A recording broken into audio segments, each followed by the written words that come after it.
राधे राधे। सभी हरिभक्तों और वैष्णवजनों के चरणों में मेरा प्रणाम।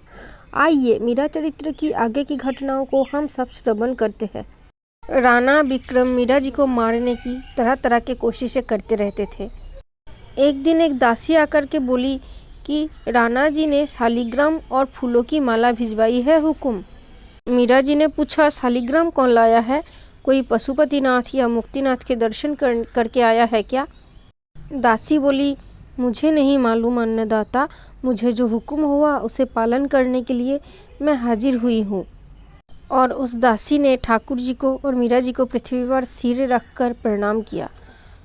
मीरा जी ने पूछा, क्या नाम है तुम्हारा? किसकी सेवा में हो? मेरा नाम कुमकुम है हुकुम, मैं राजमाता जोधी जी की सेवा में हूँ। दासी बोली, बहुत दिनों से हुजूर की दर्शन की लालसा मन में थी और आज ये महामाया ने पूरी भी कर दी। मैं आ रही थी तो ड्योढ़ी पर एक आदमी ये छाप देकर यहाँ पहुँचाने के लिए कह गया था। छाप मतलब जिसमें वो कह रही थी कि जिसमें शालिग्राम जी और फूल की माला रखी हुई है। वो दासी कुमकुम मीरा जी के दर्शन कर कर के बहुत ही भावुक हो गई और बोली, मुझ गरीब पर मेहर रखा वे सरकार, हम तो हुक्म उठाने वाले साधारण से चाकर हैं। और ये कहते कहते कुमकुम का कंठ भर आया।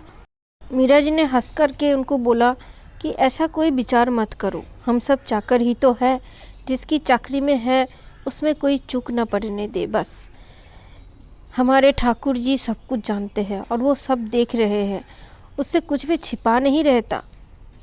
और मीरा जी ने अपनी दासी गोमती से कहा कि गोमती, इनको प्रसाद दे दो। तभी बाहर चौक में चामेली से श्याम कुमार बायसा ने पूछा कि बड़ा मोटा माँ कठे बिराजे, मतलब मीरा जी कहाँ है? चमेली के संकेत पर उन्होंने कक्ष में प्रवेश किया और अपने प्रिय भाई गोपाल जी मतलब गिरधर गोपाल जी तथा अपने माँ मीरा जी को प्रणाम करके उनके समीप आसन पर बैठते हुए पूछा, ये छाप किसने भेजा है? कहीं प्रसाद भेज रहे हो क्या आप इस छाप के माध्यम से? तो मीरा जी ने श्याम कुमार बायसा की ओर असीम वात्सल्यपूर्ण दृष्टि से देखकर हंसते हुए कहा और कुमकुम की ओर संकेत करते हुए कहा कि ये तो इनके साथ आपके काको सा राणा जी हुकुम ने शालिग्राम और फूलों के हार भेजे हैं।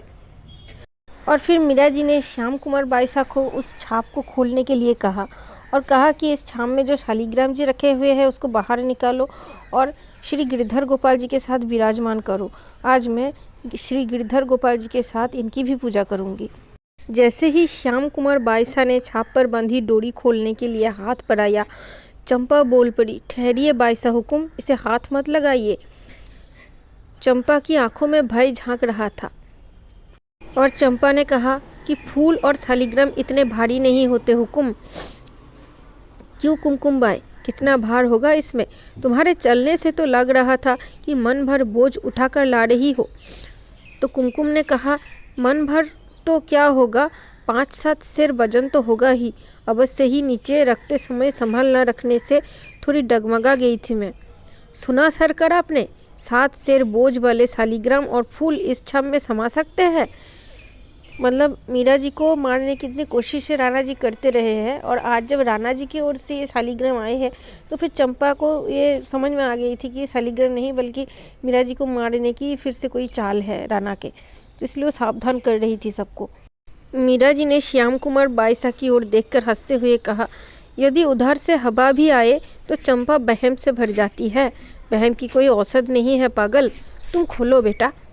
श्याम कुमार बायसा खोलने लगी तो कुमकुम ने हाथ बढ़ाकर कहा, बहुत मजबूती से बंधी है सरकार, आपके हाथ छिल जाएंगे, मैं खोल देती हूँ।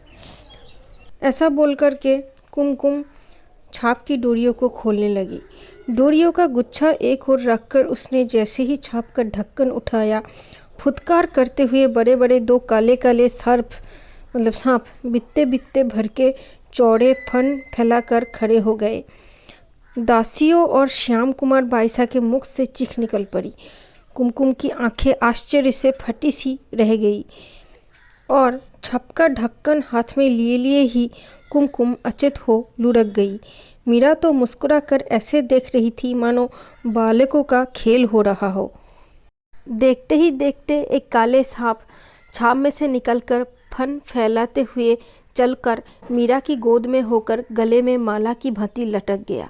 बड़ा हुकुम! श्याम कुमार बाई साहब व्याकुल स्वर में चीख सी पड़ी। डरो मत बेटा, मेरे ठाकुर जी की लीला देखो। पलक झपके तब तक तो छाप में बैठा नाग एक बड़े शालिग्राम के रूप में और मीरा के गले में लटका नाग रत्नहार के रूप में बदल गया। मीरा जी ने अपनी दासी गोमती से कहा कि कुमकुम बाई को थोड़ा पानी पिलाकर उनको पंखा झाल दो, बेचारी डर के मारे अचेत हो गई है। मीरा जी का यह निश्चिंत और ठंडा स्वर सुनकर सबकी देह में मानो प्राणों का संचार हुआ। चमेली इस बात को सुनकर के गुस्से में बोली, मरने भी दीजिए अभागी को, सिर पर मौत उठाकर लाई है ये आपके लिए। हमारा वहम झूठा तो नहीं निकला, किंतु सरकार के भोलेपन के सामने वहम का क्या बस चले। ऐसी बात मत कर चमेली, ये बेचारी तो कुछ जानती ही नहीं थी। जानती होती तो ऐसी निश्चिंत होकर छाप की डोरियां खोलने नहीं बैठती। यदि जानती भी हो तो अपना क्या बिगड़ गया, यह चरणामृत दे तो इनके मुख में। मीरा जी ने स्नेहपूर्वक दोनों हाथों से छाप में फूलों के ऊपर रखे हुए शालिग्राम जी को उठाया और एक बार फिर सिर से लगाकर सिंहासन पर पधराते हुए बोली, मेरे प्रभु, कितनी करुणा है आपकी इस दासी पर। दासियों ने और श्याम कुमार बाईसा ने जय घोष किया, शालिग्राम भगवान की जय, गिरधर लाल की जय। दासी कुमकुम को चेत आया तो फिर वो मीरा के चरणों में सिर रख के रो पड़ी। बोली, मैं कुछ नहीं जानती हुकुम, मैं निर्दोष हूँ, मैं आपकी दासी हूँ, मुझ पर दया कीजिए। इस बात पर श्याम कुमार बाईसा ने तीखे स्वर में पूछा, तुझे ये छाप किसने दी और क्या कहा तुझे? तो कुमकुम रोते हुए बोली, मैं उसे नहीं पहचानती बाईसा हुकुम, मुझे तो ड्योरी पर एक आदमी ने छाप पकड़ाई और कहा कि श्री जी ने बड़ी कुमरानी सा के लिए यह शालिग्राम और फूल भेजे हैं, सो रख आ। एक क्षण रुककर भरे कंठ से कुमकुम कहने लगी, मैं क्या जानती थी हुकुम कि सिर पर अपनी मालकिन की मौत लिए जा रही हूँ। वहाँ प्रसाद के बदले दंड पाने का साजो सामान लिए जा रही हूँ।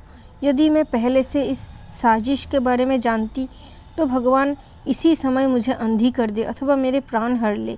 एकाएक चौंक कर बोली, बे कहाँ गए दो काले काले सर्प? ये रहे। मीरा ने एक हाथ से शालिग्राम जी को और दूसरे हाथ से गले में परे हार को छूते हुए बोली, तुम डरो मत, मेरे सांवरे समर्थ है। श्याम कुमार बाईसा बोली, मैं जाकर काको साको पूछती हूँ कि ये क्या बदतमीजी है। इतने दिन दूर से ही सुनती थी कि काको सा मीरा जी को कितनी बार मारने की कोशिश कर चुका है, आज आंखों से देख भी लिया इनकी करतूत। नहीं बेटा, मीरा जी ने हाथ पकड़कर पुत्री श्याम कुमार बाईसा को बिठा लिया। कुछ नहीं पूछना है तुम्हें, हमारे पास प्रमाण ही क्या है कि उन्होंने सांप भेजे, फिर सांप हैं ही कहाँ। तुम पूछाताछी करोगी तो इस गरीब कुमकुम बाई पर वज्र टूट पड़ेगा। वे हंसकर बोली, अपने यहाँ तो शालिग्राम प्रभु पधारे हैं, उत्सव मनाओ, जोशी जी को बुलाकर प्रतिष्ठा का मुहूर्त दिखाओ। कुमकुम बोली, किस नादान की एक अर्ज है हुजूर, आप तो पीहर पधार रही है, कौन जाने कब आपका वापस आना होगा। इस गरीब को भी कुछ सेवा प्रदान करके कृतार्थ करावे। ना जाने किस जन्म का पाप उदय हुआ कि ऐसे कार्य में मैं निमित्त बनी। यदि आपको कुछ हो जाता अन्नदाता तो मुझे तो नरक में भी ठिकाना नहीं लगता। और वो ओढ़नी के छोर से आंसुओं को पोंछने लगी। मेरी सेवा? मेरी क्या सेवा है भाई, सेवा तो ठाकुर जी की है। उनका जो नाम अच्छा लगे बैठते उठते काम करते हुए लेती रहो, जीभ को ढाली मत रहने दो। दूसरी फालतू बातें नहीं करनी। यह कोई कठिन काम तो नहीं है, पर आदत नहीं होने से आरंभ में नाम जप कठिन लगता है। आदत बन जाने पर तो लोग घोड़े और ऊँट पर भी नींद ले लेते हैं। बस इतना ध्यान रखना कि नियम छूटे नहीं।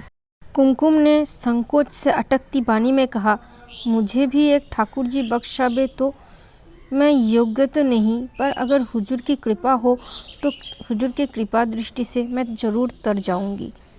दासी कुमकुम की इस ठाकुर जी की सेवा करने की इच्छा की बात सुनकर मीरा जी बहुत प्रसन्न हुए और उसकी पीठ पर हाथ रखकर बोली, बहुत भाग्यशाली हो तुम कि ऐसी इच्छा जगी है। अभी इस समय तो जाओ, प्रसाद लेने आओगी उस समय जोशी जी नाम और भगवान दोनों ही तुमको दे देंगे। और एक बात का ख्याल रखना, इनके नाम में सारी मुसीबतों के फंद कटने की शक्ति है। मतलब भगवान के नाम इतनी शक्तिशाली है तो वो तो सांसारिक काम तो बना ही देते हैं और जो यहाँ से मोक्ष का जो मार्ग है वो भी प्रशस्त करता है। मोक्ष तो मिलना ही मिलना है नाम जापकों को। यदि तुम भगवान के उस नाम को पकड़े रहोगे तो फिर आगे से आगे राह सूझती रहेगी और वह स्वयं भी आकर तुम्हारे हृदय में, नैनों में और घर डेरे में बस जाएंगे। आज मेरा भाग्य खुल गया, कहते हुए उसने अपने कुमरानी सा के चरणों पर सिर रख दिया। उसके नेत्रों से कई बूंदें उनके चरणों पर बरस गई। कुछ देर बाद मीरा जी ने मंदिर में प्रवेश किया तो देखा कि कुमकुम को लेकर श्याम कुमार बाईसा वहाँ आ चुकी है। उसे जोशी जी के सामने बिठाकर सब यथास्थान बैठ गए। मीरा जी ने कुमकुम से पूछा, तुमको कौन से ठाकुर जी अच्छे लगते हैं, राम जी, किशन जी, एक लिंगनाथ, माता जी या फिर कोई और? कुमकुम बोली, मुझे अच्छे बुरे लगने की अकल ही कहाँ है सरकार।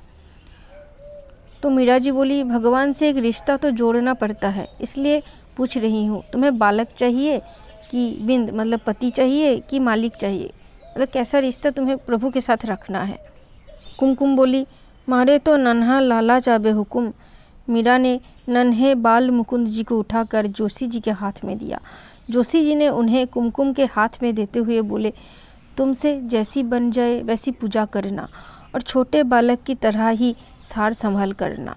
आज से ये तेरे बेटे हैं कुमकुम, अपने बालक की तरह ही इसको लाड़ गुस्सा करना, इन्हें खिलाकर ही खाना पीना, इन पर पूरा भरोसा करना।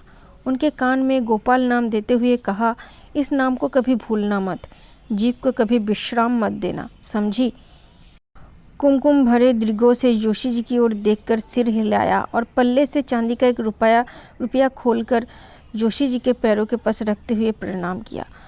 अंत में मीरा जी के दोनों चरण पकड़कर रोती हुई बोली, मैं पापिन आपके लिए मौत की सामग्री लेकर आई, पर अपने मेरे लिए बैकुंठ के दरवाजे खोल दिए।